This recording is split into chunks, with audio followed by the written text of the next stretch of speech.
The filter died quietly, without warning, without a sound. One moment, the green light on the indicator in my palm was steady. The next, it was red. And in this world, red meant only one thing: death. I slowly lifted my eyes from the dead device. Across the room, curled up on an old mattress, was Claire, my 8-year-old daughter. Her chest rose and fell with a shallow, ragged rhythm, and through her thin blanket, I could hear that same dry, throat-tearing cough. Within hours, the air in our shelter, the basement of the abandoned Denver Public Library, would become just as toxic as everything outside. I went to the surface. The city, once called the Mile High City, was now just the dust basin. The wind carried not sand, but the poisonous microscopic particles of the Great Spill, an industrial catastrophe that had turned the planet into a vast, sterile graveyard over the course of a decade. Without a filter, a single breath meant a slow and agonizing end. And we only had one working unit, the one that now lay silent on the table, a useless piece of plastic and metal. We had water for a week, food for maybe 2, but air for only a few hours. On the wall hung a map of Colorado.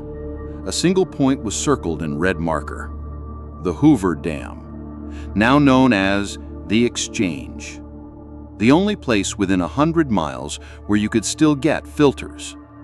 But the cost was steep. The Exchange was run by a group who called themselves the Cleaners. They didn't like outsiders, and they gave nothing away for free. I went back to Claire. Her face was pale, her lips chapped. I stroked her hair. "Daddy?" she asked, her voice weak. "It's okay, sweetie," I lied. "Our filter is just a little tired. I'm gonna get some medicine for it. You just get some sleep." She nodded and closed her eyes again. I grabbed my pack. I put in everything of value I had: a few cans of food, a handful of antibiotics, and my last, most precious item, a working solar charger. It would have to be enough. It had to be. Before leaving, I picked up the dead filter from the table and put it in my pocket. Maybe I could fix it, though we both knew that was a fool's hope. The journey through the dust basin was hell. Every step was a struggle. The dust gnawed at my eyes, even through my goggles, and the air that seeped through the edges of my mask had the taste of metal. The skeletons of suburbs and the rusted spines of cars on the old I-25 freeway stood all around me. The silence was deafening. No coyotes, no birds, just the howl of the wind and the sound of my own ragged breath. After 3 grueling hours, I finally saw the massive outline of the dam. But something was wrong. There was no smoke rising from it. Smoke meant the Cleaners' generators. Smoke meant life. The checkpoint was unmanned. Inside, there were no voices. A dead silence hung over the place, even more terrifying than the silence of the wasteland. I pulled out my machete and cautiously stepped inside. The main turbine hall was a grim sight. A dozen bodies lay scattered among the rusting machinery. The Cleaners, all of them dead. But there were no wounds on their bodies. They just lay there. Next to each face lay a filter with a single blinking red light. They hadn't been killed, they had suffocated. All their filters had failed at the same time. But how? Suddenly, I heard a scuttling sound. I hid behind a giant turbine. A figure emerged from the shadows. A man in tattered clothes, his face hidden by a mask, but his eyes burned with a feverish intensity. He was collecting the dead filters from the corpses. "Looking for this?" he asked, without turning around. His voice was a gravelly rasp. He held up a hand, and in it was the only filter with a green, life-giving light. "Who are you?" I asked, my grip tightening on the machete. "Names don't matter anymore. The only thing that matters is who has the power. And right now, I'm holding it." He turned. It was Jed, a man of legend, a scavenger who didn't hunt for food or water. He hunted for filters. You did this to them?" "Me? No. I just took advantage of the opportunity. Their supplier finally went out of business." He gestured to the pile of dead filters. "All made in the same factory, programmed to fail after a set amount of time. A brilliant business model, wasn't it? Except nobody thought about what would happen when they all failed at once." My blood ran cold. That meant my filter hadn't failed by chance. "Give it to me. I need it. I have a daughter. I'll trade you everything I have." "Kids," Jed scoffed with contempt. "A relic of the past. But I like your spirit. All right, let's play a game.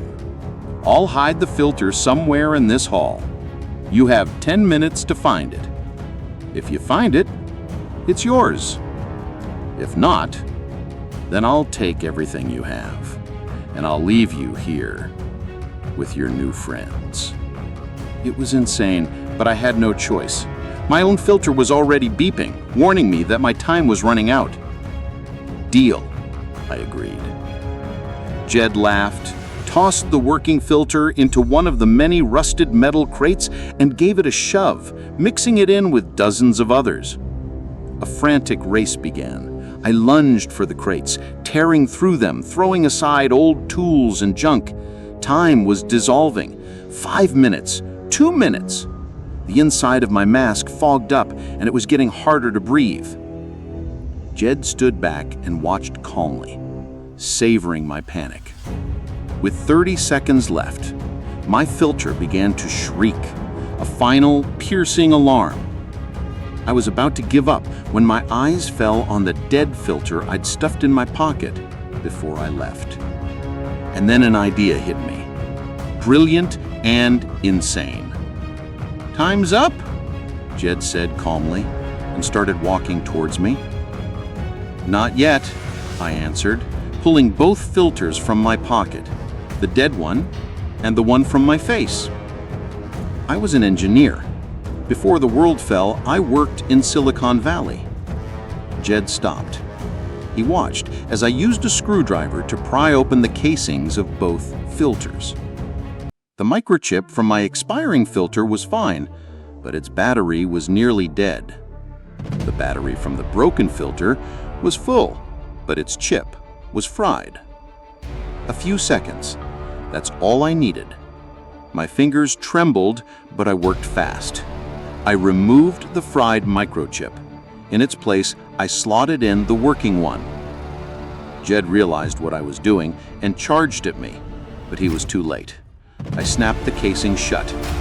For a moment, nothing happened. Then, there was a soft click, and the filter's indicator glowed green again. I had won. Jed stopped a few feet away from me. There was no anger in his eyes, only a strange kind of respect. "Clever," he admitted. "Damn clever. All right, take it." He kicked the metal crate that held the second working filter. "Take it. You'll need it more than I do." I was stunned. He was just giving it to me? Why? I asked. Jed sighed. "I don't hunt to survive. I hunt because it's all I know how to do anymore. But today you reminded me that sometimes it's smarter to build than to hunt." He turned and walked slowly towards the exit. "Besides, my time is running out. This world stopped loving me a long time ago." He disappeared into the darkness, leaving me alone in a hall full of corpses with 2 working filters. The journey back was easier. My lungs filled with clean, filtered air. I had 2 filters, 2 lives. Claire and I could survive for months now, maybe even a year. I ran.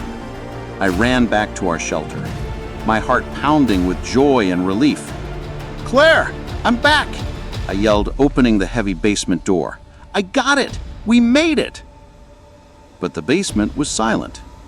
Too silent. Claire wasn't on the mattress. Her things, well, were neatly packed in a corner.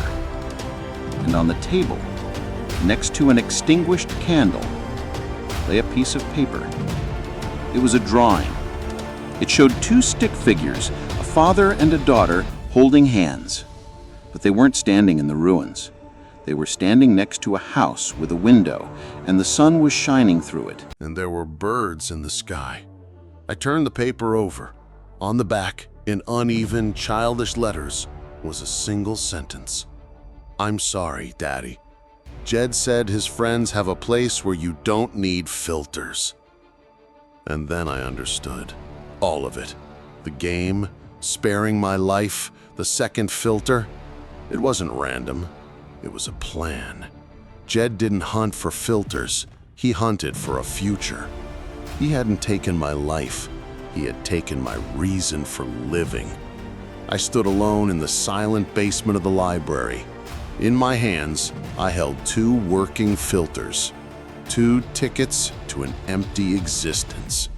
And outside, the wind howled, carrying the dust across a dead world, along with my silent, broken scream.